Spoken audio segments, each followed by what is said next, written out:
오늘은 교재를 공부하기 전에 잠깐 말씀을 좀 드리려고 합니다. 제가 불교 신문을 이렇게 며칠 전에 보았는데요. 좀 충격적인 기사가 있었습니다. 대한불교 조계종 불교사회연구소가 발표한 한국의 사회, 정치 및 종교에 관한 대국민 여론조사의 내용이었습니다. 좀 충격적이었거든요. 왜냐하면 우리 불자들의 신행활동 빈도가 이웃 종교인 카톨릭이나 또는 개신교 신자보다 낮다고 하는 인식은 갖고 있었습니다만은 실제 이렇게 드러난 통계지수를 보니까요, 정말 한국 불교의 민낯을 여실히 드러냈다, 이렇게 생각이 되었습니다. 그 결과 보고서를 보니까요, 개신교 신자의 65.8%, 카톨릭 신자의 48.2%가 일주일에 한 번 이상 본인이 다니는 교회나 성당의 종교 행사에 참여를 하고 있었습니다. 그러니까 이 기독교 개신교 신자의 10명 중에 7명, 카톨릭 신자는 10명 중에 5명이 일주일에 한 번 이상 성당이나 교회에 나가서 미사나 그리고 예배에 참석했다, 그 말이죠. 반면에 우리 불자의 경우는 100명 가운데 2명도 되지 않는 1.9%, 그러니까 1000명 가운데 19명입니다. 100명 가운데 2명도 되지 않는 1.9%만이 주 1회 정기적으로 법회에 참석하는 것으로 나타났다는 그 결과 보고를 접했습니다. 이 참 참혹한 수치거든요. 스스로 불자라고 생각하는 사람들이 기껏해야 부처님 오신 날이라든지 또는 우란분절이라든지 입춘이라든지 동지라든지 이런 특별한 날에만 사찰을 찾는다는 사실이 입증이 된 것이죠. 이제 문제는 뭐냐면, 이러한 저조한 법회 참석률이 신행생활의 전반적인 질적인 저하, 양적인 저하를 초래하고 있다는 점입니다.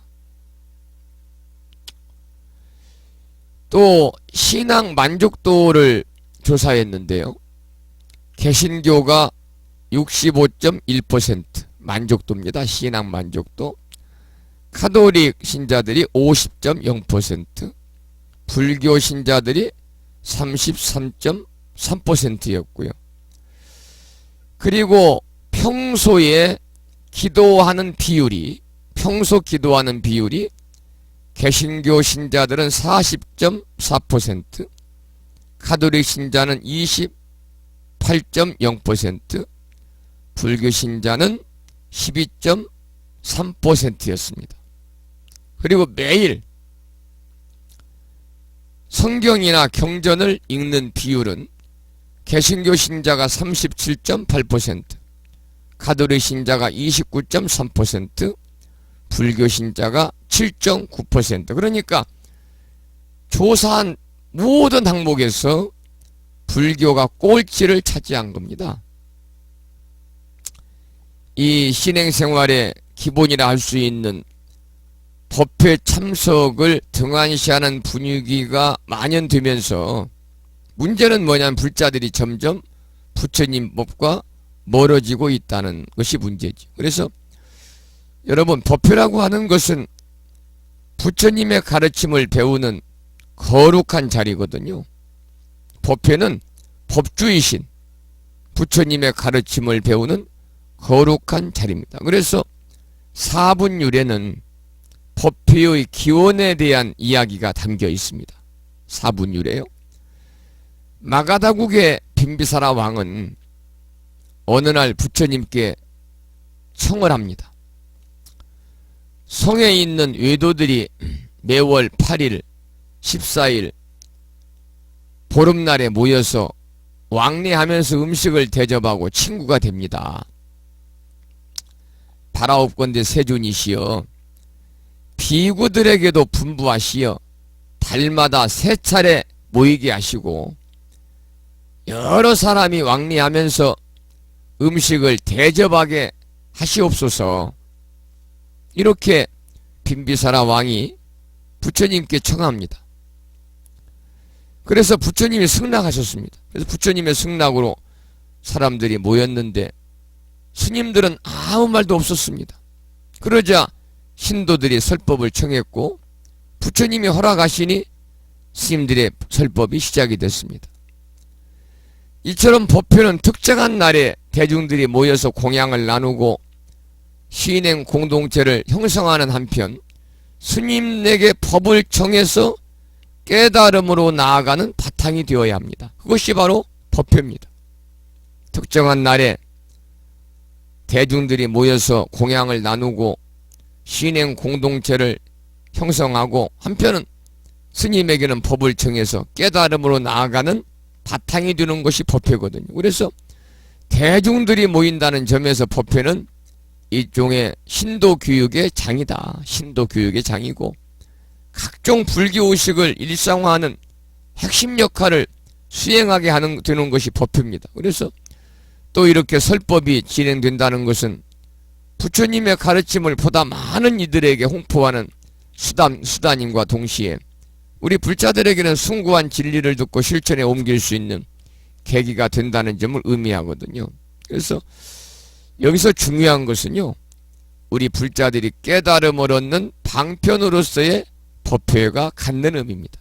우리 불자들이 깨달음을 얻는 방편으로서의 법회가 갖는 의미.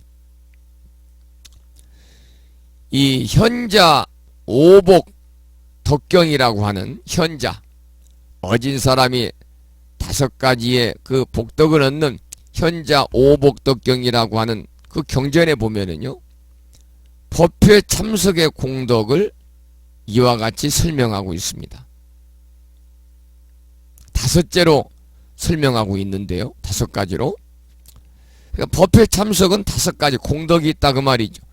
그 공덕이 헤아릴 수 없다는 거예요. 그 첫째는 뭐냐면 법회 참석의 5가지 공덕 중에 첫 번째는요, 법을 듣는 사람은 살생을 하지 않기 때문에 금생의 장수를 누린다. 법을 듣는 사람은 살생을 하지 않기 때문에 금생의 장수를 누린다. 둘째는 법을 듣는 사람은 보시를 행하기 때문에 금생에 큰 부자가 된다. 법을 듣는 사람은 보시를 행하기 때문에 금생에 큰 부자가 된다.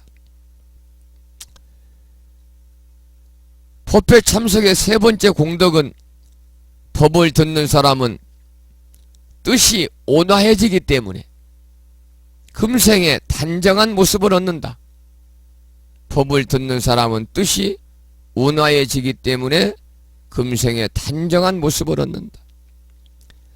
법회 참석의 4번째 공덕은 법을 듣는 사람은 불법성 삼보에 귀하기 때문에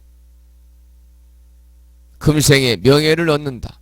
법을 듣는 사람은 삼보에 귀하기 때문에 금생에 명예를 얻는다. 그리고 마지막 법회 참석의 5번째 공덕은 법을 듣는 사람은 묘한 지혜가 밝아지기 때문에 금생에 총명함을 얻는다.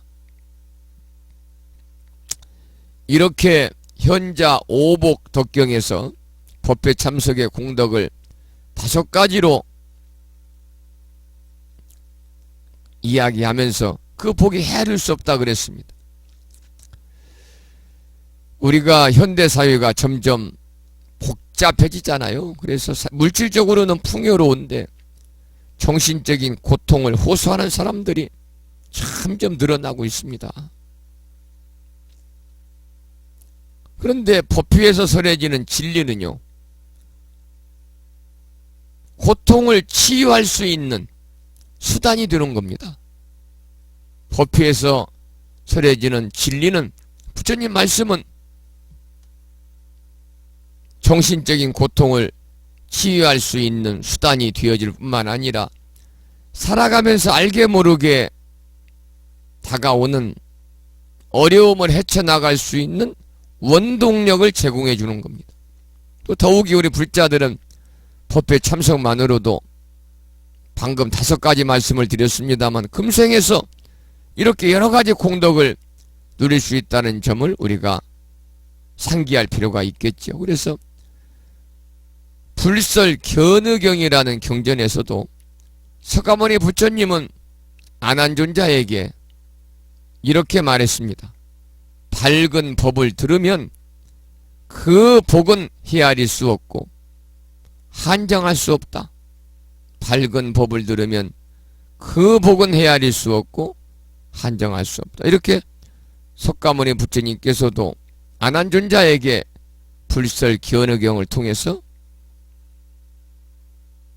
법을 들어야 된다고 하는 것을 강조를 하고 계십니다.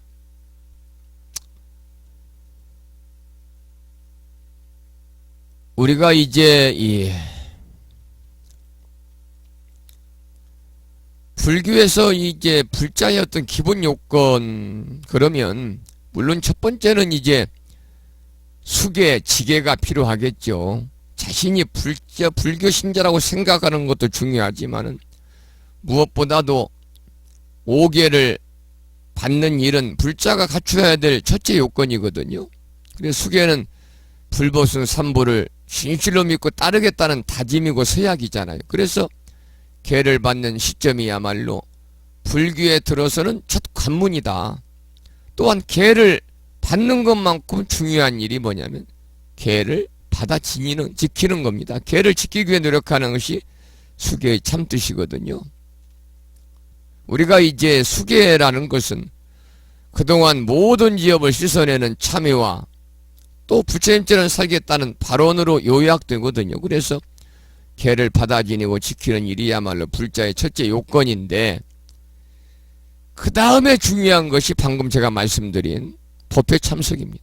그래서 우리가 바른 믿음을 갖기 위해서는 자신의 신행을 점검하고 인도해 줄 사찰이 있어야 되고, 또 자신의 신행을 점검하고 인도해 줄 스님이 있어야 되거든요. 이 말씀은 원찰을 갖고 법회 참석해야 된다, 이런 말씀입니다. 우리가 믿음은 있는데 행위가 없다면 불자를 하기 어렵습니다. 믿음은 있어요. 그런데 믿음의 행위가 없어요. 그러면 우리가 불자라고 할 수가 없죠. 믿음의 행위를 구체화하는 것이 신행입니다.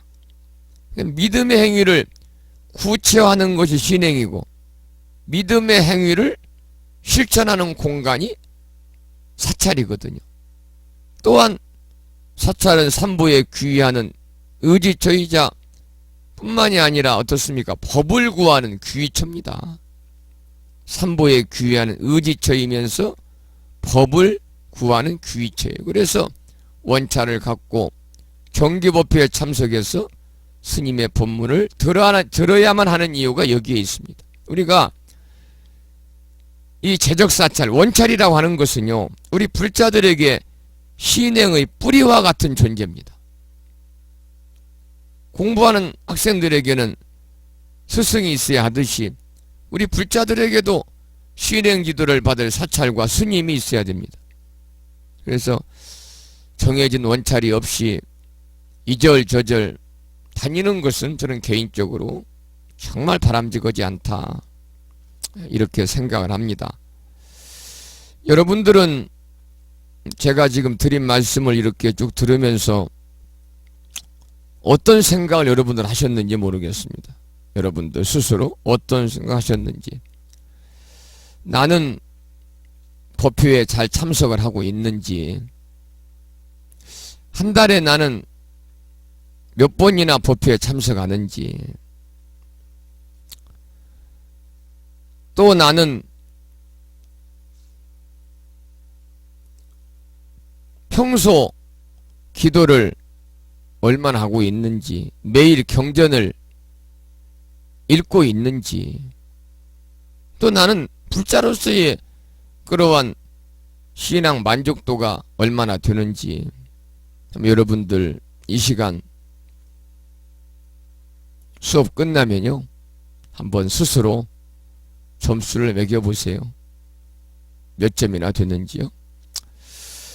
자, 오늘은 제가 인터넷 불교신문을 보면서 좀 충격적인 그런 여론조사의 발표가 있어서 여러분에게 좀 말씀을 드리면서 우리 법우님들만큼이라도 한량없는 공덕을 쌓는 신행생활의 시작이라고 할 수 있는 법회에 자주 참석합시다.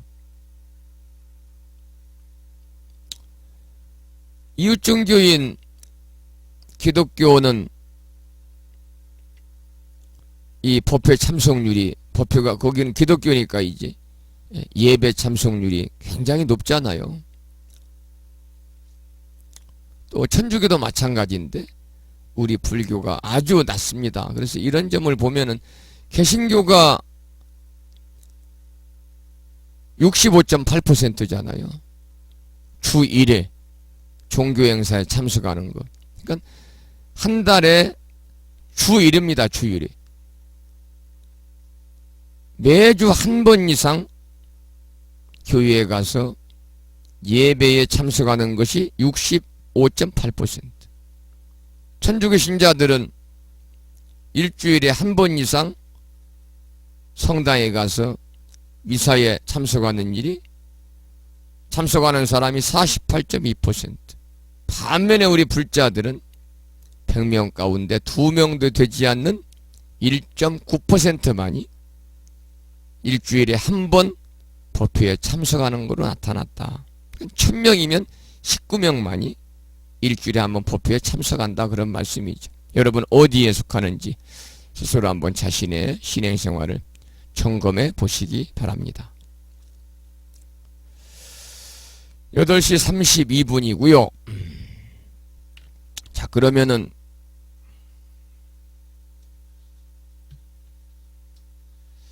교재를 보겠습니다. 교재 오늘 84쪽입니다. 84쪽. 도를 본다는 것. 제 17장이죠. 부처님께서 말씀하셨습니다. 대저 도를 본다는 것은 마치 횃불을 들고 어두운 방에 들어가면 어둠이 곧 사라지고 밝음만 있는 것과 같은 것이다. 도를 배워 성제를 보면, 이 성제라는 것은 진리입니다. 진리. 도를 배워 성제를 보면 무명은 곧 사라지고 밝음만이 항상 있을 것이다. 우리 무명이라고 하는 것은 그 자성이 없습니다. 그래서 무명은 자성이 없어가지고 도를 깨달으면은 곧 없어진다는 겁니다. 그러면 원문을 한번 보지요. 불언하사대 부견도자는 비여직어하야 그랬습니다. 그래서 이 부자는 대저 이렇게 얘기합니다만, 대저 견도자지요. 도를 보는 자는 그 말입니다. 비유컨대, 비유할 비자니까 뭐와 같으냐? 직어입니다. 직어. 직어하야. 이 거자는 횃불 거자거든요. 지닐지자. 횃불을 들고 횃불을 지니고, 그 말이 임명실중입니다. 임명. 들립자 어둘 명자지요. 집실자 가운데 중자. 그래서 비유컨대 횃불을 들고 어두운 집에 들어가면은 기명증멸하고, 그 어두움이, 극이자 어둘 명자 곧즉자 멸할 명자, 그 어두움이 곧 멸하고 이명독존입니다. 홀로 독자 있을 존자. 뭔만 홀로 있느냐? 어둠은 즉시 멸하고 밝음만이 홀로 있는 것과 같다 그 말이죠. 학도 견제하면은 무명 증멸하고 이명상 존인이라. 학도 견제입니다. 도를 우리가 사성지할 때의 제자거든요. 이 도를 배워서 제자니까요. 진리입니다. 진리. 쟤는 진리를 보게 되면, 도를 배워서 진리를 보면은 무명증멸하고, 무명은 곧 멸하고 사라지고 이명상존은이라.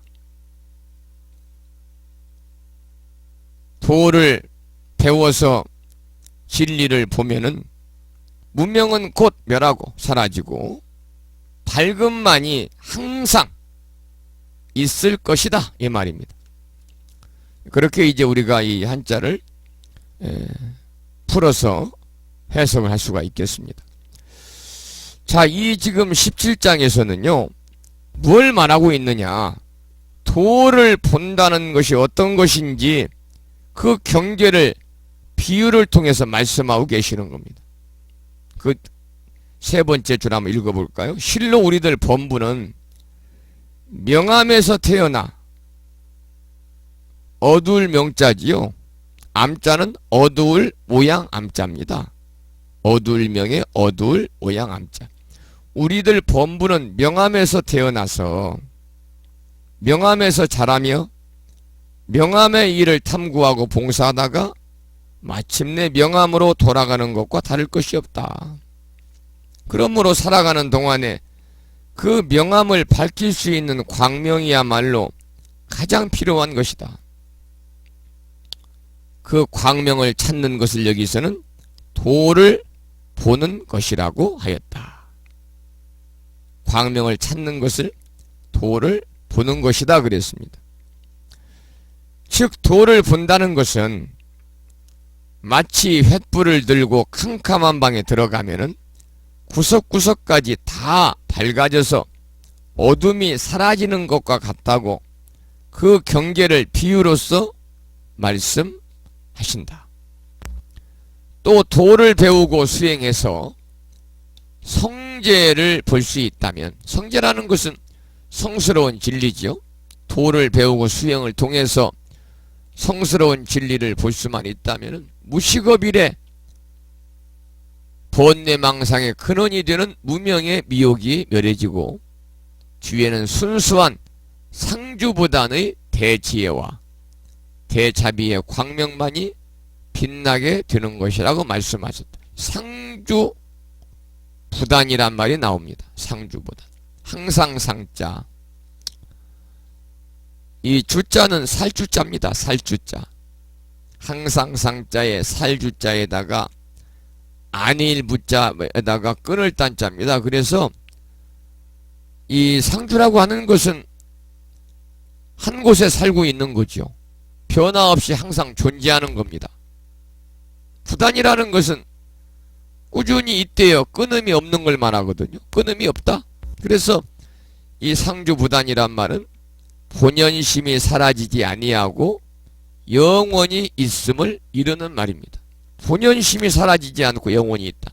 다른 말로 하면 상주불멸과 같은 의미를 갖는 용어입니다. 그 다음에 85쪽 위에서 다섯째 줄을 보면 아까 말씀드린 재가 나오잖아요. 진리. 재란 뭐냐? 진속이재의 진재를 의미한다. 그러면 이 진속이재에 관해서 85쪽에 작은 글씨로 이렇게 아래에 쓰여 있습니다만 진재와 속재거든요. 진재와 속재.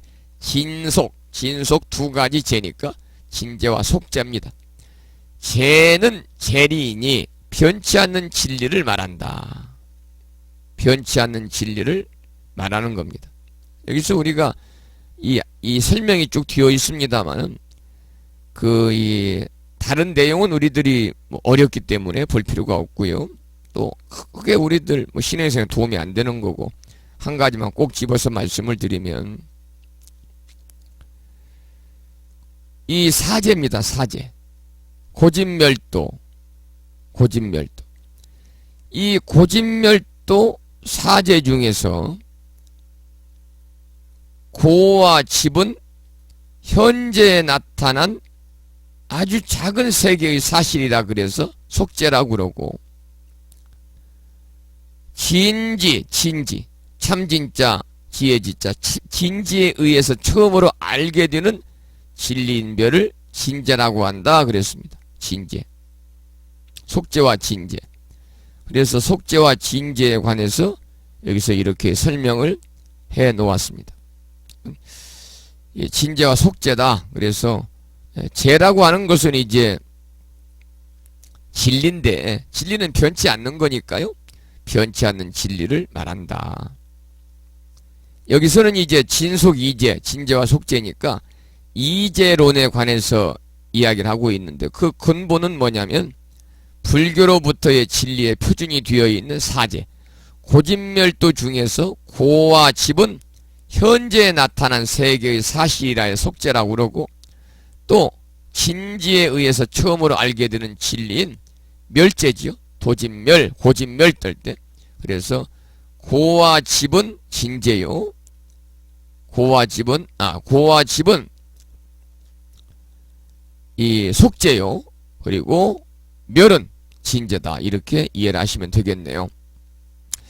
그런데 제라는 것은 이 진속이제의 진제를 의미하고, 도라는 것은 광범위한 뜻을 함축하고 있기 때문에 한마디로 정의하기 어렵지만은 요약해 말한다면은 8정도로 할 수 있을 것이다. 8정도. 고진멸도 그랬잖아요. 그래서 고와 집은 속죄고, 멸은 멸성제, 멸은 진제인데, 결과적으로는 한마디로 진속이제를 표현하면 마지막에 8정도라고 할 수 있다. 이렇게 정의를 했습니다. 그러면 8정도는 뭐냐? 8정도는 8가지 수행의 도리를 말하는 건데, 이 중에서 정견, 정사유, 정념, 정정, 이 4가지는 마음의 바른 작용을 뜻하고, 마음의 바른 작용, 정어, 정업, 정명, 정정진 4가지는 행동 실천의 바른 자세를 뜻한다. 그러니까 4가지, 앞에서 4가지는 마음의 바른 작용이요, 뒤에 나오는 4가지는 행동 실천의 바른 자세인데, 8정도는 중정과 중도의 완전한 수행법으로서 이 8가지 도를 성실하게 수행할 수 있으면 불교의 능사는 마쳤다고 할 수 있는 것이다 그랬습니다. 그러면 여기서 우리가 이제 이 전에 뭐 불교 입문이라든지 불교의 이해와 신행이라든지, 또는 우리가 이 다른 공부를 통해서도 8정도를 배웠습니다마는, 또 듣고 또 그냥 잊어버릴 분도 계시고, 우리 3번 중요한 거니까 반복해서 설명을 좀 드리고 그 다음으로 넘어가도록 하겠습니다. 이 8정도라는 것은 소위 깨달음과 열반으로 이끄는 수행의 8가지의 정도, 바른 길입니다. 깨달음과 열반으로 이끄는 수행의 올바른 8가지 길이다. 조금 전에 여기서 8정도는 중정, 중도의 이러한 수행법이라고 그랬는데, 8정도는 중정, 중도의 완전한 수행법이기 때문에 정도입니다. 정도. 그래서 성인의 도이기 때문에 다른 말은 8성도다. 성스러울 성자의 길도자를 쓰기도 합니다. 올바른 깨침으로 인도하기 위한 가장 합리적인 올바른 가르침이다 그 말입니다. 그래서 첫 번째가 정견인데, 이게 가장 중요하잖아요. 바른 견해다. 바른 견해. 불교의 바른 세계관과 불교의 바른 인생관으로서의 인연과 그리고 고진멸도 사제에 관한 지혜입니다. 그러나 아직도 이 지혜를 확립하지 않은 자에게는 바른 신앙으로 나타날 수가 없겠죠. 그리고 일상생활에서도 어떤 사업을 하는 경우도 전체적인 계획이나 이러한 전망, 이런 것들이 바로 정견에 해당이 되는 겁니다. 그러니까 가장 중요한 게 바른 견해. 다 정견에서 일어나는 거죠. 두 번째는 정사유입니다. 정사유. 몸과 말에 의한 행위를 하기 전에 바른 의사 결정입니다. 그래서 부처님 제자답게 우리가 유아라고 그러죠. 부드러운 조화와 자비와 충정의 마음으로 우리가 바르게 기억하고 바르게 생각하는 일이 바로 뭐냐? 사념사유라고 그래서 바르게 생각하고 바르게 기억하는 것. 그래서 일반 사유에서도 자기의 처신을 언제나 바르고 정확하게 지키고 굳건한 의지를 갖는 것이 바로 정사유입니다. 정사유. 몸과 말에 의한 행위를 하기 전에 바른 의사를 이야기하는, 바른 생각을 얘기하는 겁니다. 그 다음에 세 번째는 정언대. 정사유 뒤에 생기는 바른 언어적인 행위입니다. 그래서 우리가 이제 특히 불교에서는 이 구업에 관한 가르침을 많이 강조하고 있잖아요. 말을 조심해라. 말을 조심해라. 정말 말 조심해야 됩니다. 요즘에 말. 평생을 이렇게 이제 이 공직에서 몸담고 그리고 이제 그 소위 말하면 엘리트층으로서 승승장구하던 2급 공무원이, 교육부의 2급 공무원이 민중은 개돼지다 그래가지고 파면됐잖아요. 파면. 그러니까 교육부 고위 간부의 그 막말이잖아요. 민중은 개돼지다. 교육부 정책기획관인가요? 뭐 그럽니다만 파면됐어요. 파면. 요즘에는 시대가 많이 변해서 내가 하는 말을 누가 지금 녹음하고 있고 내가 하는 행위를 누가 동영상을 찍는지 알 수가 없습니다. 알 수가 없어요. 세상이 참 편리하고 좋아진 세상입니다. 어떻게 보면은 각박해지고 좀 무서운 세상이다 이렇게도 생각이 들기도 합니다. 특히 그래서 우리 불교에서는 말을 조심해라. 그래서 망어악구 양설 기어 그러잖아요. 우리가 거짓말하지 말고 나쁜 말하지 말고 이간질하는 말 하지 말고 속이는 말 하지 말아라. 그리고 항상 진실하고 우리 불교니까 자비심으로 다른 사람들을 융화시키는 그러한 아름답고 유익한 말을 해라. 이것이 바로 정어입니다. 정어. 우리가 다른 사람에게 불이익을 주는 말 삼가라는 것입니다. 그 다음에 네 번째는 정업이거든요. 정사유 뒤에 생기는 바른 신체적인 행위잖아요. 정업이 바로 정사유 뒤에 생기는 바른 신체적인 행위다. 살생, 투도, 사음 이런 걸 떠나가지고 생명의 그러한 애호라든지 자비로 베품이라든지 성도덕을 지키는 것이라든지 이런 것입니다. 그래서 우리가 몸으로부터의 첫 번째 행동이죠. 그래서 일반 사유인으로서는 정견, 정사유, 정어를 합쳐가지고 이제부터 일을 하는 그런 과정이 바로 이제 정업이다. 이렇게 말씀을 드릴 수가 있는데 조금 전에 그 교재에서도 말씀을 드린 것처럼 정견, 정사유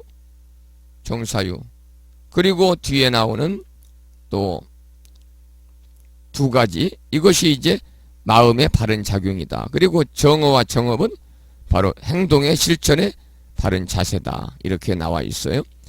그 다음에 이제 다섯 번째는 정명인데 목숨명자를 쓰잖아요. 목숨명자. 바른 생활입니다. 생활을 자기 목숨처럼 바르게 해야 된다. 그래서 바른 직업에 의해서 바르게 생활하는 것이지만은 일상생활을 규칙적으로 하는 것이기도 합니다. 우리가 잠자는 거, 수면, 식사, 또 자기 업무, 운동, 휴식 등에서 규칙적인 생활을 함으로 인해서 건강이 더 증진이 되는 것이고 하는 일의 능률도 더 향상되고 또 경제활동과 가정생활이 건전하게 수행이 되기 때문에 정명을 강조하고 있죠. 그 다음에 6번째는 이제 정정진입니다. 정정진을 다른 말로는 정근이라고도 합니다. 부지런할 근자를 쓰기도 하는데 앞에 이 5가지 내용이 합쳐져 가지고 이제 바르게 노력하는 거죠. 그래서 정진은 이상을 향해서 노력하는 것이고 그것이 이제 선을 낳고 또 악을 줄이고 제거하도록 노력하는 거죠. 그래서 우리가 정정진은요 바를 정자에 정할 정자를 쓰고 나아갈 진자 바르게 정한 일은 어때요? 밀고 나아가라 그런 의미를 가지고 있는 것이 바로 정정진입니다. 줄여서 정근 부지런할 근자를 쓰기도 합니다.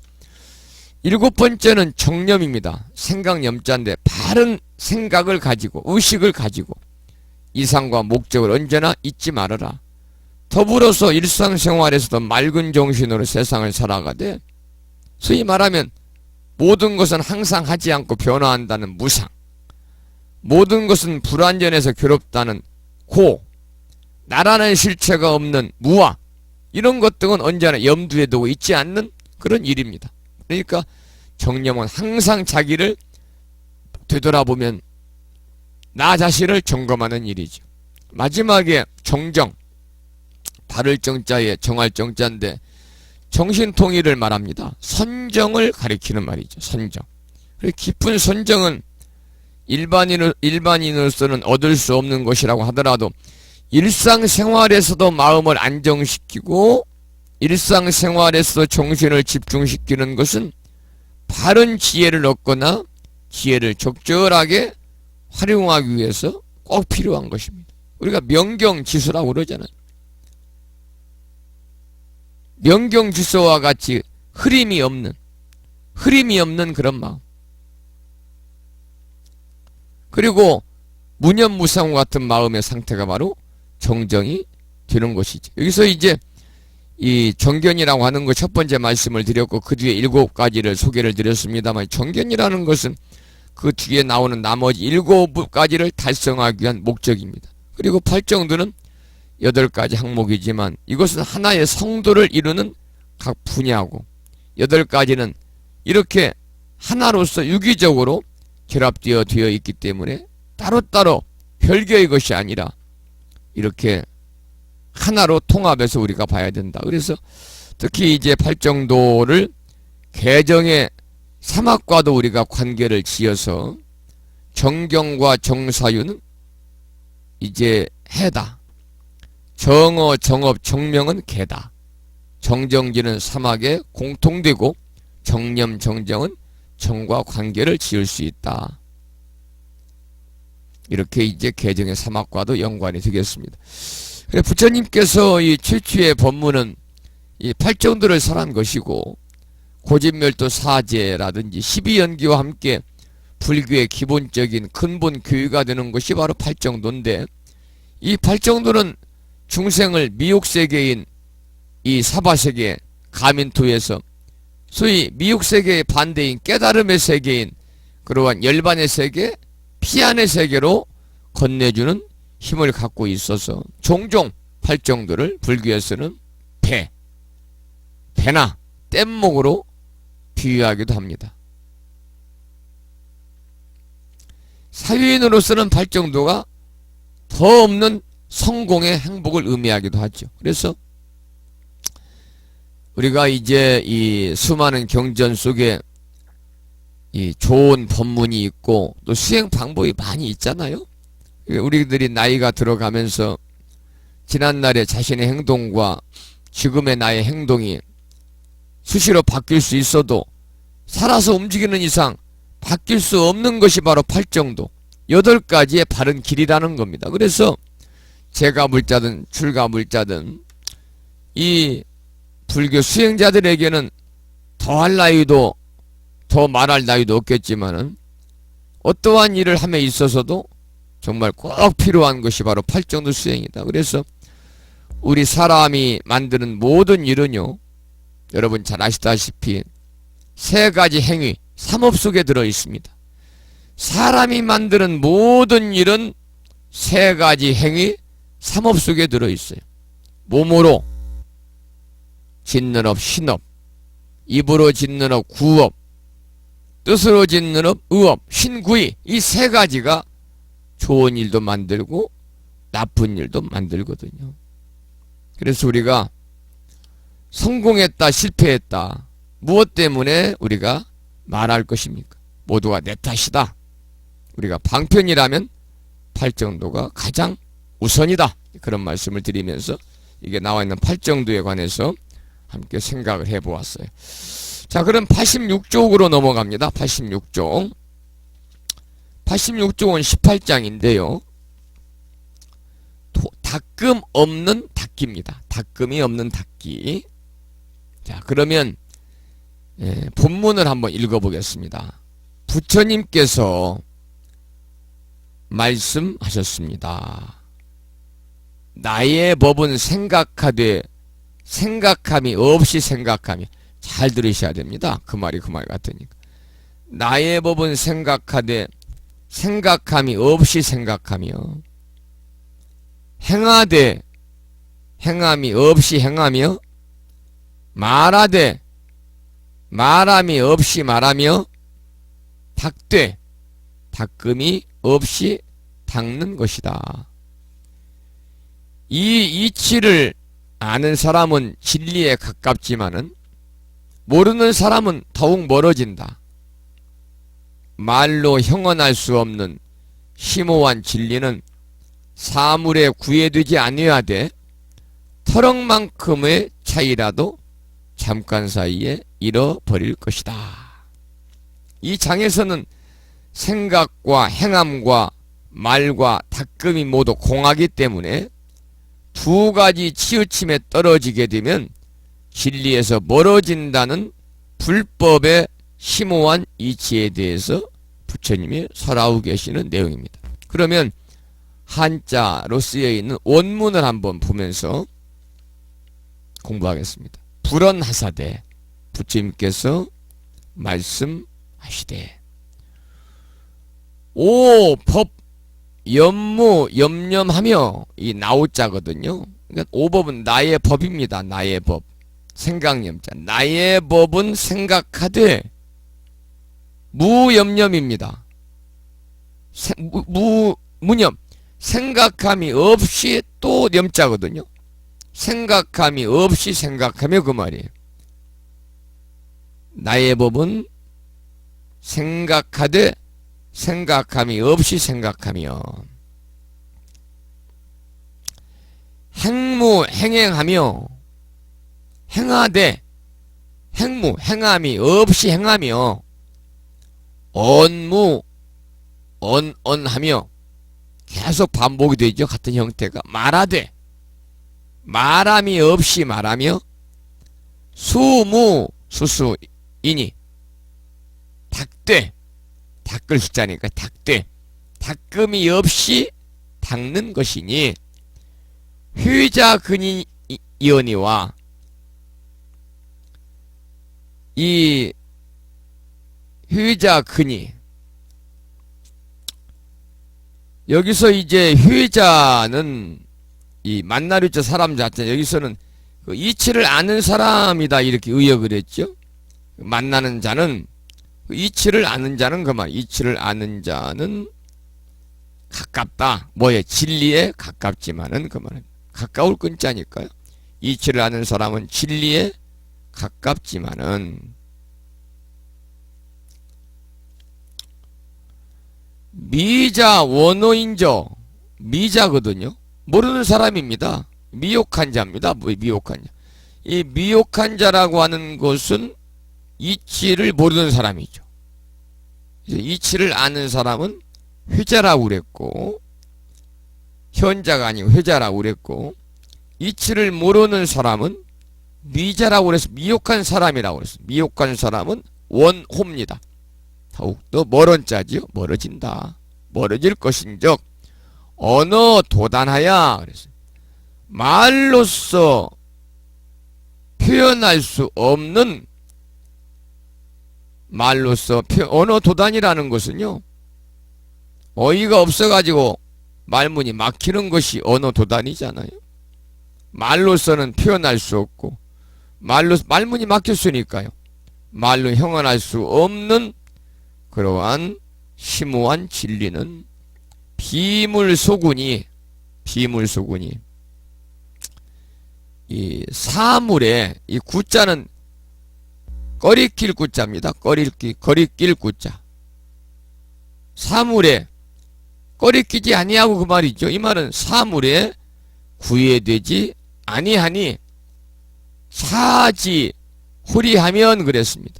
여기서 좀 어려운 한자는 호리지요. 호리. 호자는 털어 호자인데 여기서는 가는 털 호자입니다. 털 중에서 가는 털입니다. 가는 털 호자. 리자는 다스릴 리자. 다스리다. 다스릴 리자. 그래서 극히 적은 분량을 비유적으로 표현할 때 홀이라고 그럽니다. 아주 작은 분량, 지극히 적은 분량을 비유적으로 이르는 말이 홀입니다.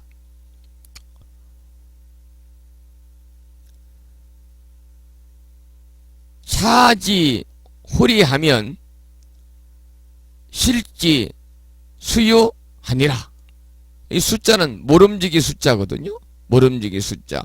유자는 잠깐 유자입니다. 잠깐 유자. 그래서 이 터럭만큼 아주 작은 터럭만큼의 차이라 할지라도 잠깐 사이에 잠깐 유자니까 모름지기 잠깐 사이에 이를 실자 잃어버릴 것이다.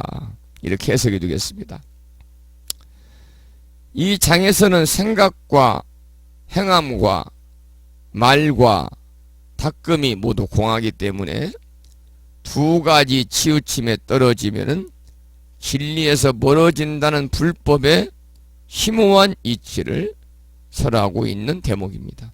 대저 불법을 한마디로 말한다면은 천지 만물의 차별 현상을 버리고 그 만물의 본체인 평등 일여의 이성을 깨달아서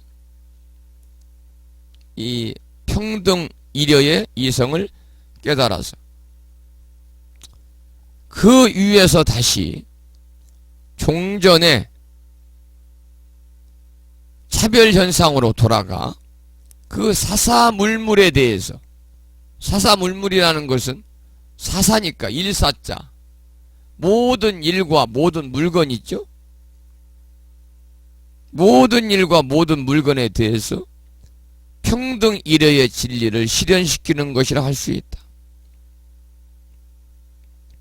모든 것은 다 평등해서 하나와 같다 그 말이죠.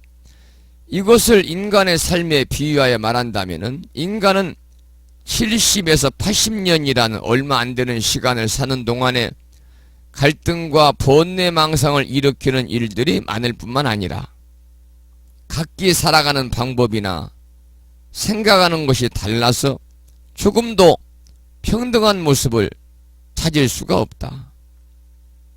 또한 각양각색의 현상에 집착하여 결국은 그 본체가 평등하다는 것조차 깨닫지 못하고 미혹에 헤맨다. 그것을 범부라고 부른다.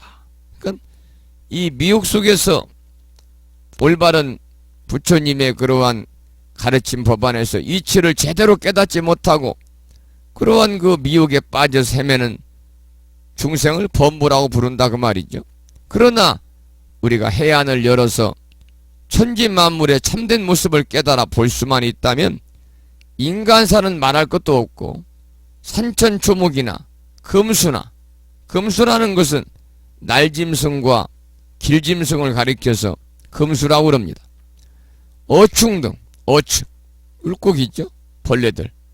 여기에 이르기까지 그 본체 본성은 모두 같아서 결코 별개의 것이 아니요 모두가 평등하다는 것을 알게 된다. 그렇게 볼 수 있는 경지에 도달한 것을 뭐라고 그러느냐? 우리는 깨달았다, 증득했다, 심신을 획득했다 이렇게 말합니다. 단 그것을 자기의 힘으로 깨달았느냐, 타력을 다른 사람 힘을 빌어서 깨닫느냐 하는 것은 여러가지의 그러한 종지, 주의한 뜻의 차별을 정립할 때까지의 과정이 되겠지만은 어떤 방법이든지 간에 천지만물의 본체와 본성이 평등일미에서 전혀 차별이 없다는 것을 깨달은 경지에서는 종지에 있어서도 하등의 차별이 없음을 인식할 수 있다. 우리가 여기서 평등일미라고 하는 말이 나왔습니다만, 우리가 삼계육도에 대해서도 좋다 나쁘다는 차별심을 일으키지 않고 평등심으로 수용하는 겁니다. 그러니까 중생심으로는 선도와 악도가 구별이 되죠. 중생심으로는 선도와 악도가 구별이 되는데, 중생심이 아닌 평등심을 갖고 보면은 육도 세계가 그대로 다 청정복귀가 된다는 겁니다. 그래서 자성 청정심을 깨치면은 삼계육도가 그대로 평등일미가 되는 것입니다. 자, 그러면은 87쪽 밑에 네 번째 줄부터 다시 한번 보시면, 그런데 본체가 평등하다는 이치를 깨달았다 하더라도 오척 남짓한 우리 몸 바뀌지 않고, 이 오척이라는 것은 이 일척은요, 일척은 한자입니다. 한자 30.3cm 정도가 되지요. 5척이면은 얼마 될까요? 150이 좀 넘네요. 7, 80년 정도 사는 수명 또한 변함이 없다. 다른 사람이 밥을 먹었다고 내 배가 부를 까닭이 없고, 내가 학문을 했다고 다른 사람이 학자가 될 수 없는 것이다. 이렇게 본다면 모든 사물은 어디까지나 별개인 것이다. 이와 같이 우리 앞에 나타나는 현상이 별개이기 때문에 각각 별개인 것에 집착하여 많은 번뇌를 일으키기도 하나, 지금은 그 본체 본성의 위에 있어서 모든 것은 평등이래하다는 것이 철저히 밝혀지고 이해됨으로써 별개에 집착하는 번뇌는 일어나지 않는다. 그러나 번뇌는 일어나지 않는다 해도 나타나는 현상이 각각 별개라는 것은 부인하지 못한다. 즉 별개의 현상이 돼 평등이래하며, 별개의 현상이 돼 평등이래하되 별개라는 도리가 공존하고 있음을 인식하게 된다. 하나이면서 하나가 아니고 하나가 아니면서 하나인 경계는 어떠한 언어로도 표현할 수 없는 심오함을 가지고 있다. 그 심오하고 미묘한 경계가 조석으로 아침 저녁으로 활동하며 생활하는 가운데 가장 항상 나타나게 될 때, 그때가 바로 불법의 목적을 획득한 때이다. 그러니까 심오하고 미묘한 경계, 이 경계가 아침 저녁으로 활동하며 생활하는 가운데 항상 나타나게 되면 그때가 바로 불법을 획득한 것이다, 그 말이에요. 불법의 목적을 획득한 것이다. 그 경계를 여기서는 마음으로 생각하는 것, 몸으로 생각하는 것, 입으로 말하는 것 등 마음으로 생각하는 것, 몸으로 행하는 것, 입으로 말하는 것 등 신구의 세 가지로 부처님은 설하고 계신 겁니다. 자, 그 다음에 이제 아까 그 말씀을 드릴 때 또 이런 얘기가 나왔잖아요. 말하되 말함이 없이 말하며, 말하되 말함이 없이 말하며, 언무 언언하며 그랬습니다.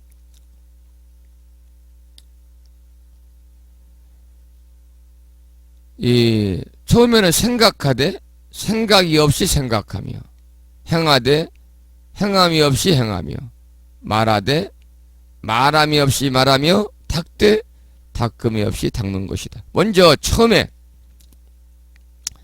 처음에 나온 것이 염무염념입니다.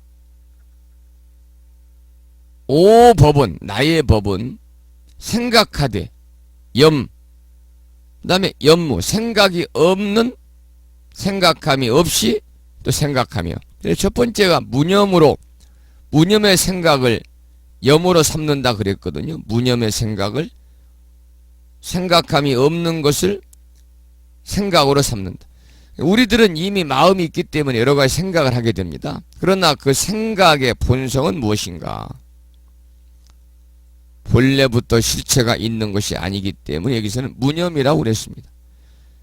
생각의 본성은 본래부터 실체가 없는 것이다. 그래서 무념으로 정의를 했는데, 그런데 무념이기는 하지만 현실적으로 나타내어지는 것은 또 무념의 경계를 벗어나는 겁니다.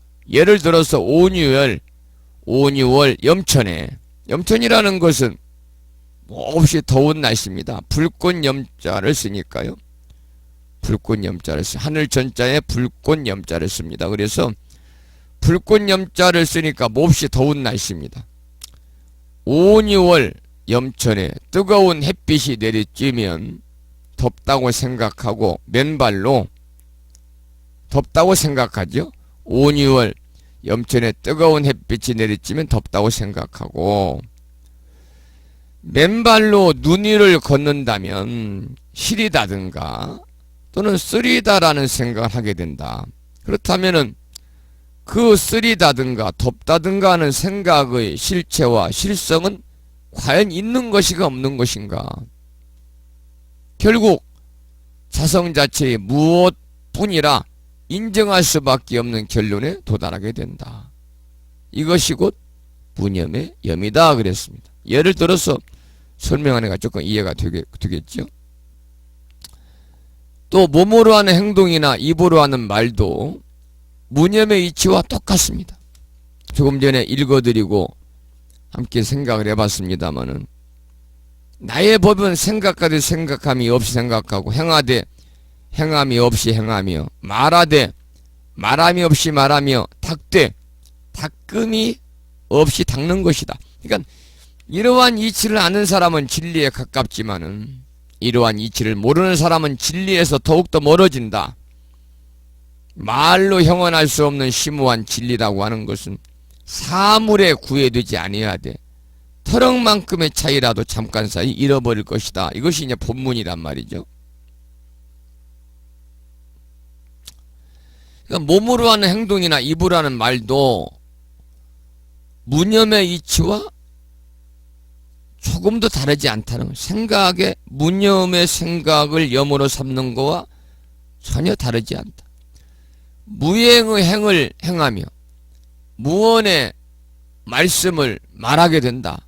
하루 종일 말을 해도 마침내 그 말에 대한 집착의 흔적이 남지 않거든요. 여러분, 오늘 지금 9시 13분인데 아침에 일어나셔서 지금까지 말씀을 하셨죠? 그런데 어떻습니까? 저녁이 이제 하루를 마감하는 시간이 됐는데 하루 종일 내가 말을 했는데도 그 말에 대한 집착의 흔적이 남아 있습니까? 남아 있지 않습니다. 또 일생 동안 우리가 행한 각양각색의 행동도 마침내는 그 흔적을 남기지 않으려는 것이 바로 불법에서 추구하는 목적이고, 그 목적을 달성하기 위해서 여러 가지 방법을 수행하는 것이잖아요. 이것을 무수의 수를 닦는다고 했습니다. 무수의 수를 닦는다. 닦되 닦음이 없이 닦는다. 닦음 없이 닦는다 그 말입니다. 무수의 수. 그러나 그 수행에 집착하고 염불에 집착하며 경전의 제목에 집착하고 경론에 굳어지며 좌선에 집착하는 등 수행 자체에 기대하고 의지하는 마음을 버리지 못하는 한 절대로 진리한 진실한 깨달음은 얻을 수 없다. 그러니까 수행 그 자체에도 기대하고 의지하는 마음을 버릴 때 깨달음을 얻을 수 있다는 겁니다. 염불은 어디까지나 염불이고 경전의 제목은 어디까지나 경전의 제목이니 이것을 혼돈해서는 안 된다. 그러한 까닭에 무수의 수를 닦지 않으면 안 된다. 그러한 까닭에 닦되 닦음이 없이 닦아야 된다 그 말입니다. 이 도리를 진실로 이해하고 체득한 사람은 진실한 불법에 접근되었다고 할 수 있다. 그래서 관무량수경에서 관무량수경 부처님께서 이곳을 떠나는 것이 멀지 않다고 하신 것은 이러한 경우를 말한 것이다. 그러므로 미혹한 자는 이치 어두운 자는 불법의 진리로부터도 멀고도 먼 것이다 그랬습니다. 관무량수경에 대해서 설명이 쭉 나왔습니다. 관무량수경에 대해서 정토중의 근본 성전 3부경 중에 하나입니다. 그래서 관무량수불경, 무량수관경, 16관경이라고도 하고 줄여서 관경이라고도 한다. 그 내용은 여러분이 한번 읽어보시면 되겠고요. 중요한 건 아니니까요. 그러므로 미혹한 자는 불법의 진리로부터 멀고도 먼 것이다. 아미타경에서도 아미타경에서도 우리가 이제 조금 전에 그 이 관무량수경에 얘기하면 정토중의 근본 성전 3부경 중에 하나라고 그랬습니다만 바로 아미타경도 정토 3부경 중에 하나입니다. 그래서 우리가 무량수경을 대경이라고 그러고 이 아미타경을 소경이라고 그럽니다. 아미타경을 불설 우리말 아미타경은 굉장히 내용이 짧거든요. 소경이라고 그래요. 아미타경에서도 이것을 체득할 수 없는 자는 10만억 불토 떨어져 있다고 말씀하신 까닭이 여기에 있다. 우리가 서방정토가요, 우리가 살고 있는 이곳 사바세계에서 10만억 국토를 지나야 있다고 그러잖아요. 이러한 이치는 도저히 언어로서는 다 표현할 수 없는 심오한 경지다. 말은 말인데 말이 아닌 묘미가 있으므로 이것을 언어도단이라고 했다. 그러니까 말은 말인데 말이 아닌 묘미가 있습니다. 그래서 이것을 언어도단이다 그렇게 이야기한 거죠. 언어도단. 말로는 뭐라고 형용할 수 없는 그런 겁니다. 다른 어떠한 사물로도 이 묘미를 이것이다라고 나타내 보일 수 없는 것이기 때문이다. 불법의 이 같은 도리를 먼 것이라 생각하면 매우 가깝고 또 쉬운 것이라 생각하면 매우 어렵다.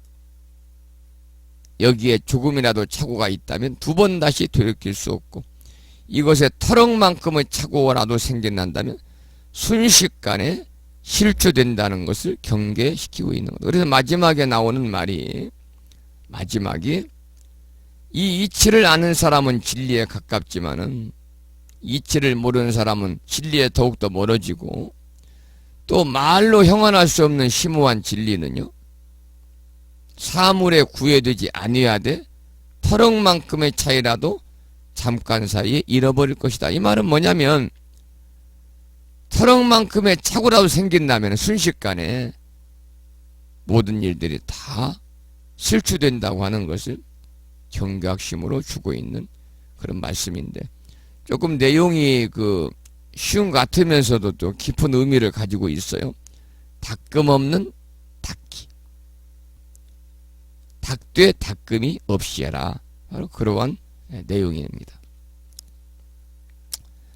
자, 그 다음에 보면은 이제 19장을 보겠습니다. 19장. 현상에서 본질복입니다. 현상에서 본질복이. 부처님께서 말씀하셨습니다. 천지를 보아도 상주 불멸하는 것이 아니라고 생각하고 세계를 보아도 상주 불멸하는 것이 아니라고 생각하라. 영각을 보면 곧 보리를 인정하리라. 이와 같은 이치를 알면 도를 얻음이 빠를 것이다.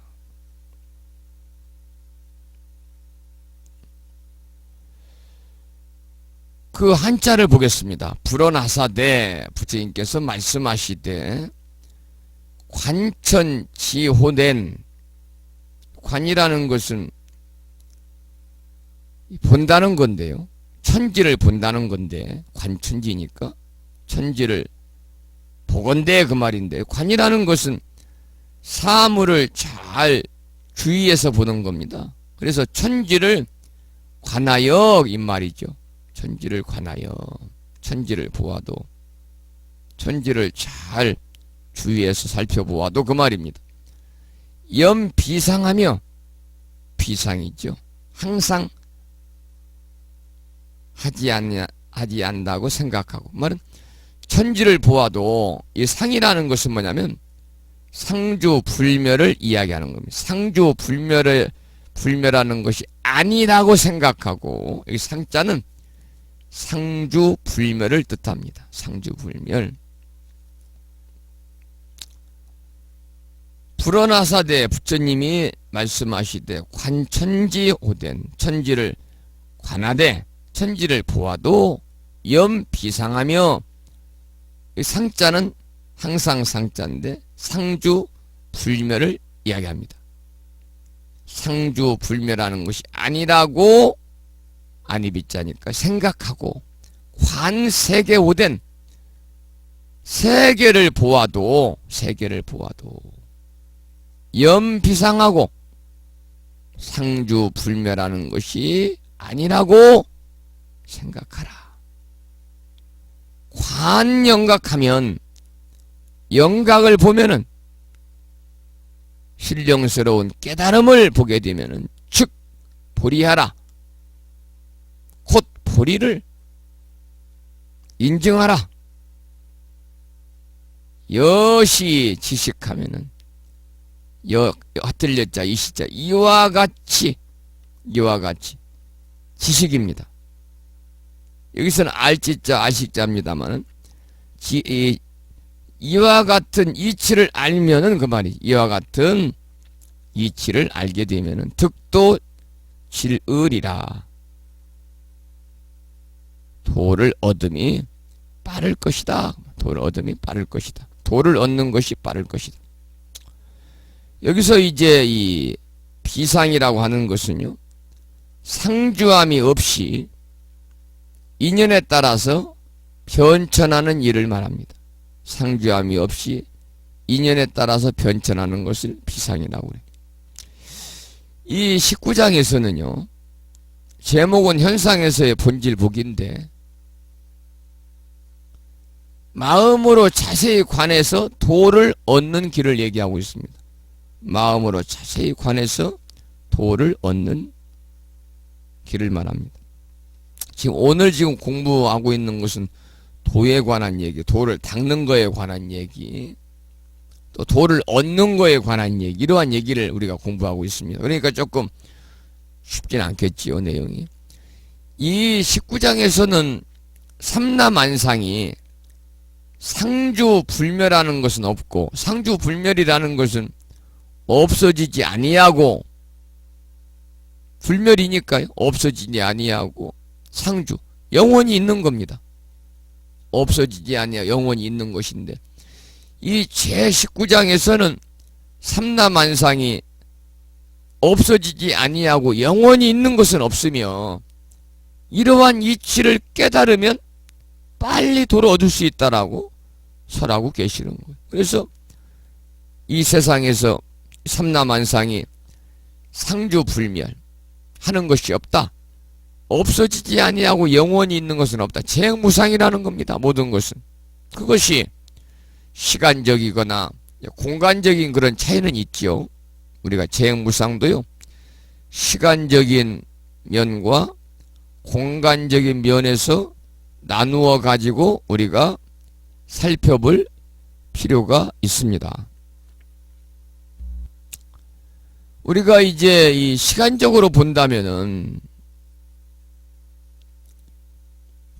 생주이멸입니다. 생주이멸. 생주이멸의 대표적인 것이 뭐냐면 생로병사거든요. 생로병사. 우리가 공간적으로 본다면은 성주 괴공입니다. 성주 괴공. 성주기공. 다 이룰 성자, 머물 주자, 무너질 꾀자, 빌궁자거든요. 다 이루어져 가지고 머물다가 때가 되면 다 공으로 돌아가는 겁니다. 그러니까 시간적이냐 공간적이냐 이제 그런 차이가 있습니다만은 천지와 세계는 물론 삼라만상 모두가 영구히 상주불멸하는 것은 없다. 이러한 이치를 다른 경전에서는 무상이라고 했고 무상이다. 없을 무자 항상 상자입니다. 무상이라고 그랬고 여기에서는 아니비자 항상 상자를 쓴 비상이라고 했는데 그 뜻은 크게 다르지 않다는 겁니다. 모두가 뭘 의미하느냐? 변화와 더불어서 변천을 의미하는 겁니다. 모두가 변화 내지는 변천을 의미하는 거예요. 천지만물이라고 하는 것은 천지만물은 모두 인연화합의 도리에 의해서 잠깐 동안 현상으로 나타나 있을 뿐입니다. 그래서 결코 상주불멸하는 것은요 그 어느 것도 없다는 거죠. 그 어느 것도 없다. 전부 다 인연 따라서 이렇게 잠깐 인연화합의 도리에 의해 잠깐 동안 현상으로 나타나 있을 뿐 결코 상주불멸하는 것 하나도 없다. 없으지 아니하고 영원히 있는 것은 없다는 겁니다. 따라서 인연화합의 힘이 다하게 되면은 각기 본래의 자리로 돌아가니 현상은 끊임없이 변한다는 거죠. 현상은 끊임없이 변한다. 이 무상의 관념을 진실로 철저히 성취가 되면은 육체라든가 수명에 집착하는 마음이 없어지고 우리가 살면서 이 무상의 관념만 우리가 철저히 우리가 관할 줄 알아도요. 다시 말씀을 드리면은 재무상의 이치만 우리가 제대로 꿰뚫어 볼 줄 알아도 우리들이 몸뚱아리라든지 또는 죽고 사는 문제에 집착하는 마음이 줄어들거나 또 줄어드는 연습을 하다 보면 나중에는 없게 되는 것이죠. 또 이미 자신의 육체에 대한 집착이 없어지면요. 내 몸뚱아리에 대한 집착이 없어졌는데 그 밖에 다른 것에 대한 집착이 있겠습니까? 가장 중요한 것이 여러분들 뭐예요? 돈입니까? 자동차입니까? 내 몸뚱아리잖아요. 육신 하나 소멸되고 나면은 다 필요 없는 거잖아요. 돈도 내가 살아서 움직일 수 있을 때 돈이지 살아있어도 쓸 수 없을 정도로 병마의 고통에서 신음하고 있을 때는 아무런 의미가 없는 것입니다. 그러니까 내 자신에 대한 육체, 내 자신의 몸뚱아리에 대한 집착이 없어지면은 다른 것에 대한 집착도 없어지게 된다. 그래서 집착의 대상이 되지 않는 우리들 개인의 몸과 마음은 과연 어떤 것일까? 집착의 대상이 되지 않는 우리들 개인의 몸과 마음은 과연 어떤 것일까? 그 본성, 본체의 평등 이려한 자리에서는 삼세 재물도 중생도 모두가 동일 법성인 것이다 그랬습니다. 이 동일 법성에다 밑줄을 치시고 동일 법성은 뭐냐면 일체 중생이 부처님의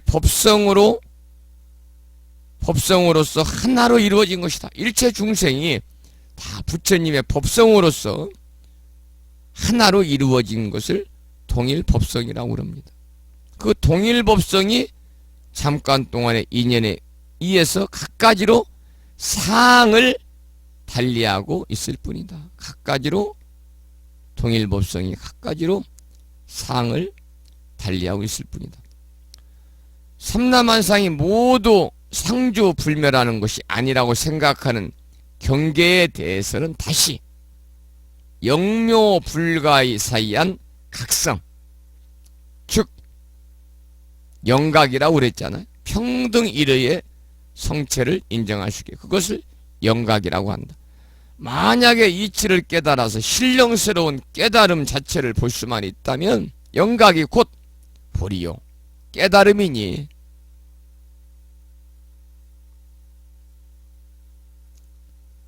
삼세제불도 그와 같은 도를 깨달았다 하는 것이고, 이러한 도리를 알기만 한다면 도를 얻는 것이 빠르게 된다고 부처님께서는 바로 이 19장을 통해서 우리들에게 가르침을 주고 계십니다.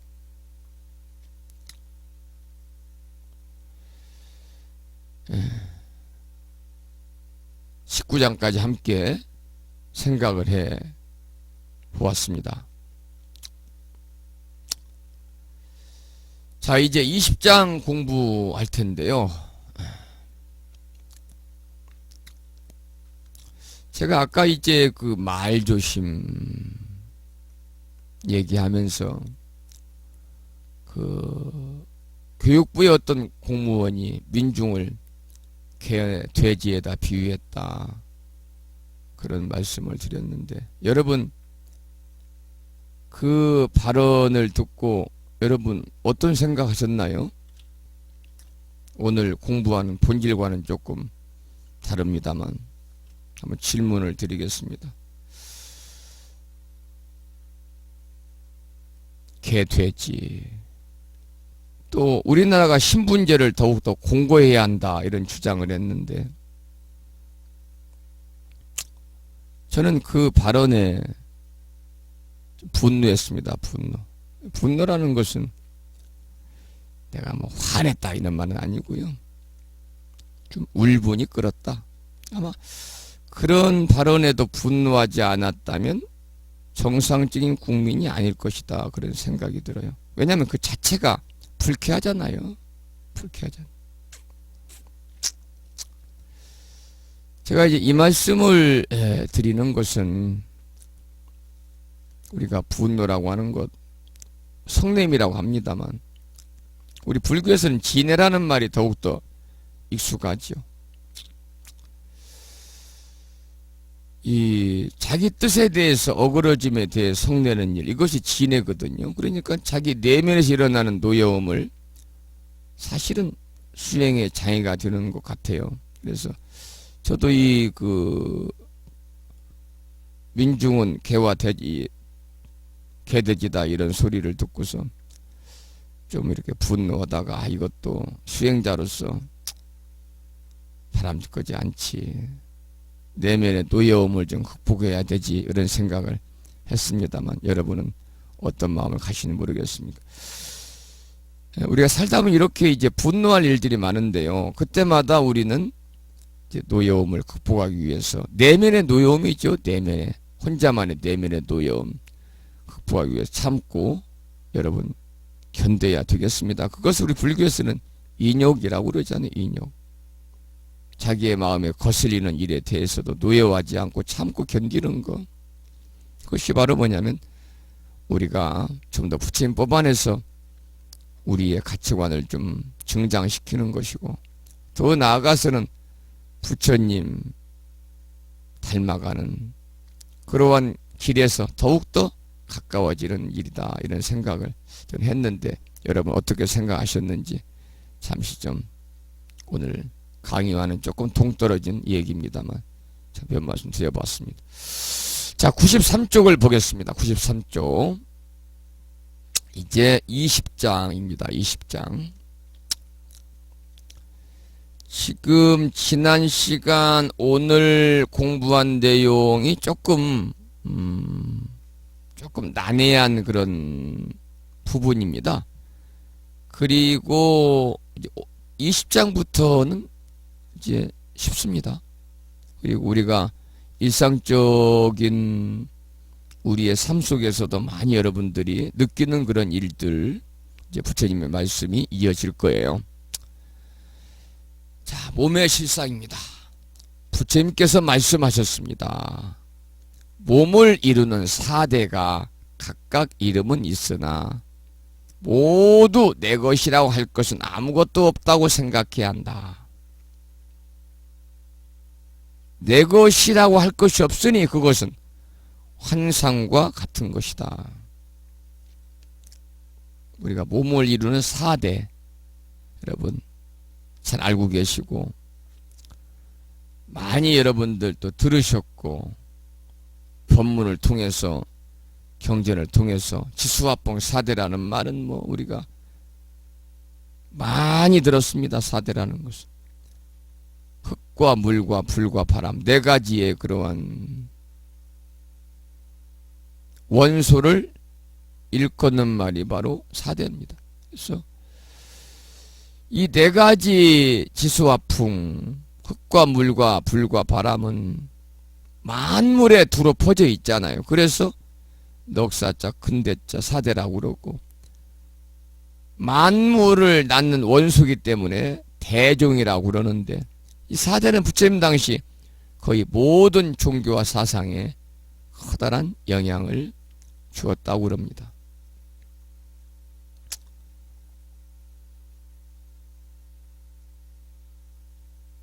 이 지수화풍 4대, 우리 육신이, 우리 몸뚱아리가 지수화풍 4대로 이루어졌는데 이 몸은 다만 4대의 일시적인 화합이다 그 말이죠. 4대 일시적인 화합이다.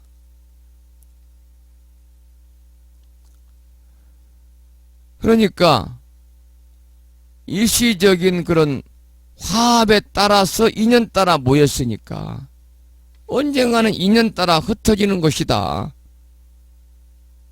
이렇게 생멸을 반복하고 있다.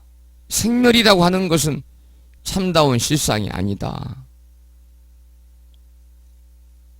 영원히 불변하고 불생불멸하는 그러한 진실상이 아니라면 어느 것이든지 다 환이다. 바로 그런 얘기입니다.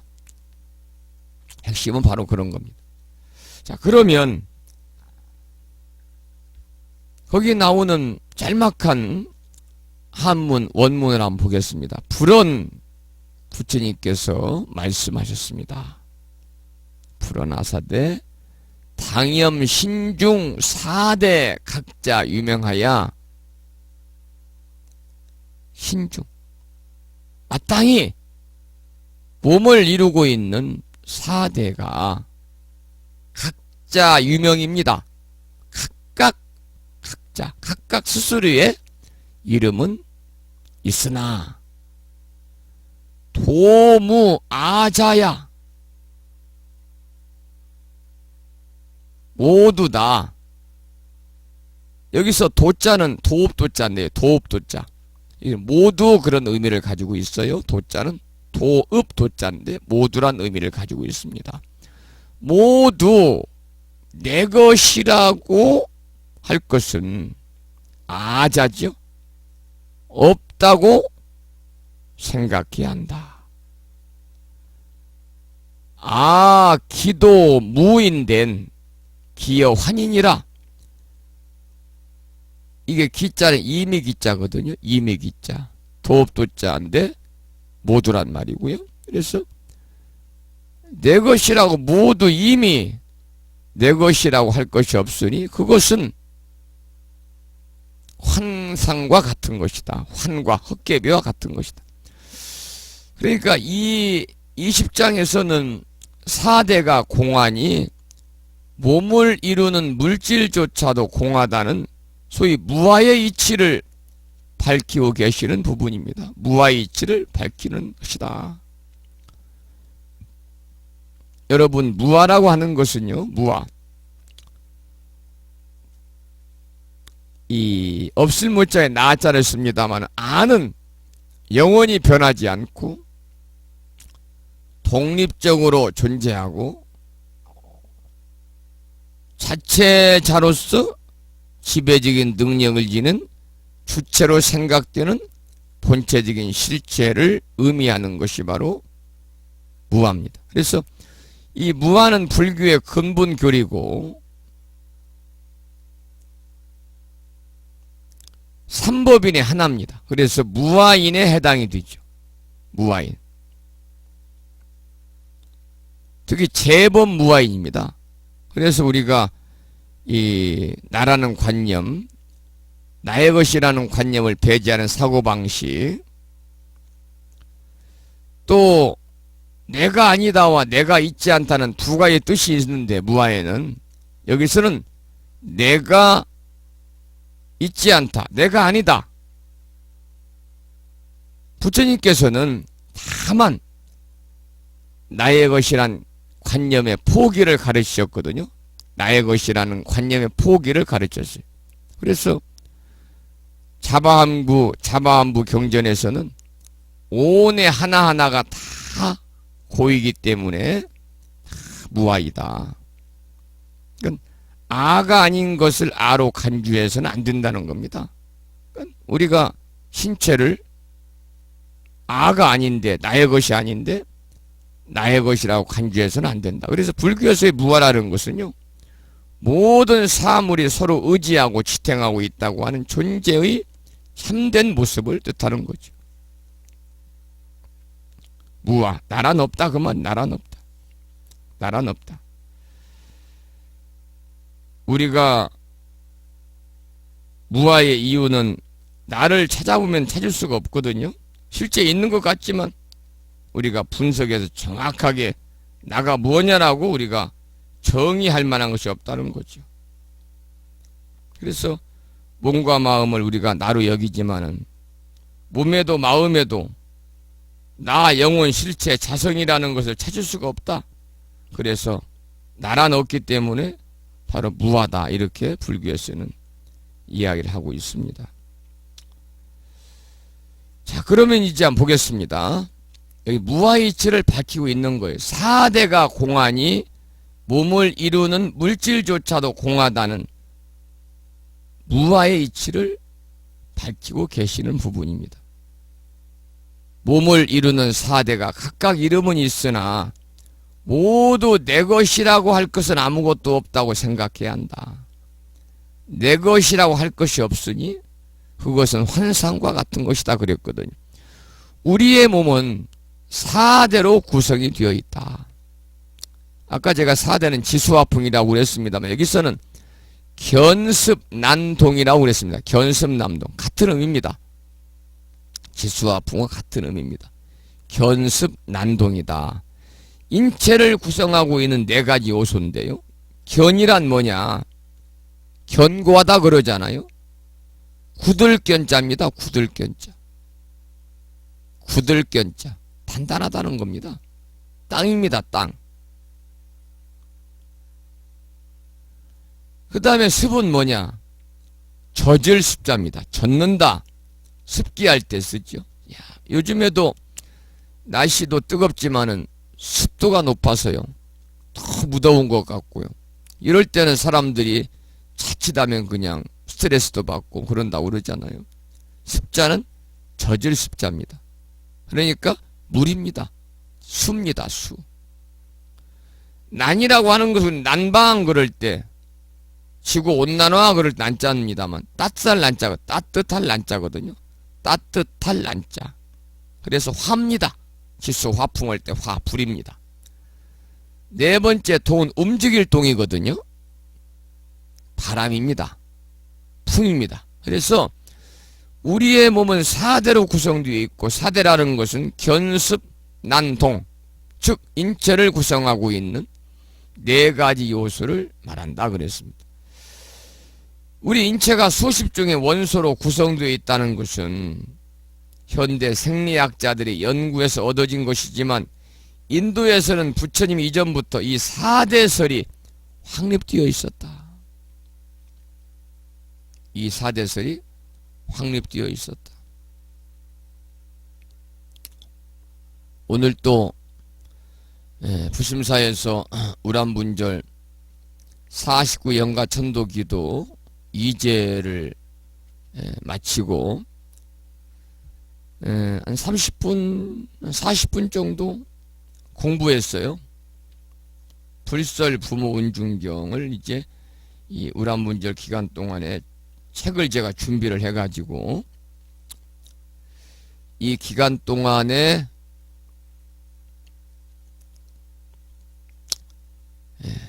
전부 다 공부합시다 그래가지고 공부를 했는데 오늘 제가 이제 그런 말씀을 드렸습니다. 참 부처님께서는 그 3000여 년 전에 정말 각 분야에 대해서 두루두루 다 섭렵하신 분이다. 어쩌면 이렇게 의학적인 부분까지도 소상하게 말씀을 하셨을까 그런 생각을 했습니다마는 바로 이 사대설 역시 부처 이전부터 이제 확립이 되어 있었지만은 불교에서 더욱더 이 사대설을 강조하고 있거든요. 그래서 부처님도 바로 이 몸의 실상에 대해서 불설 42장경에서 이렇게 강조해서 말씀을 하고 계시는 거죠.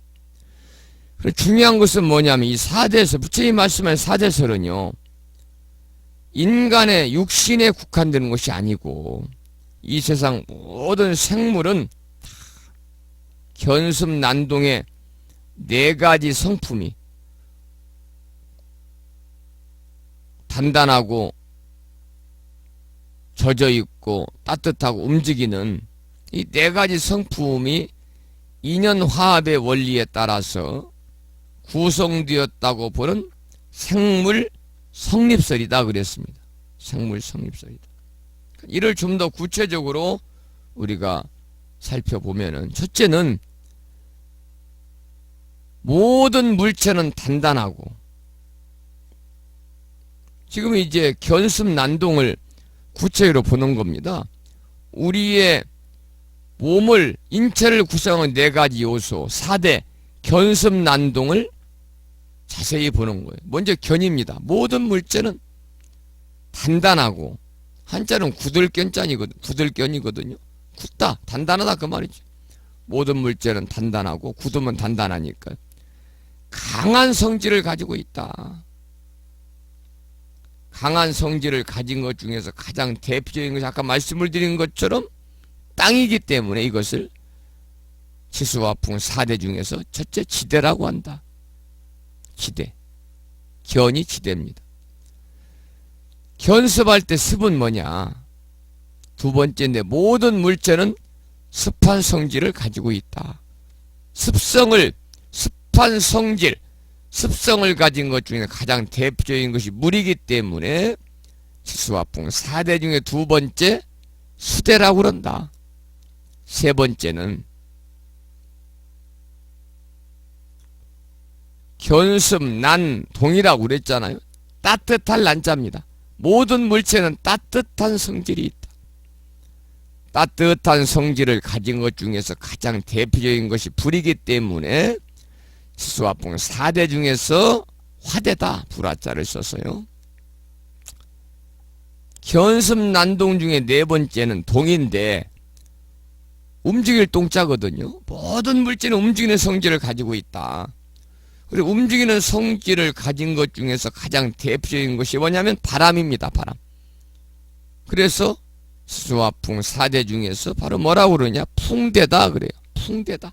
그러니까 인체는 물론이거니와 모든 이 지구상에 생명이 있는 것들은 다 지수화풍 4대가 모여서 형체를 이루어내고 있는 것이죠.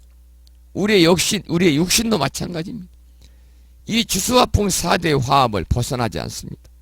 이 4가지가 인연화합에 따라서 뼈나 살이나 근육 등의 형체를 이루고 그들의 화합에 따라서 다시 손발, 머리, 배 등 각각 형상이 만들어져서 하나의 완성된 모습을 이룬 것을 우리는 사람이라고 이름해서 나와 남으로 구별하기도 하고 또 가족, 혈연 관계가 이루어지기도 하는 거죠.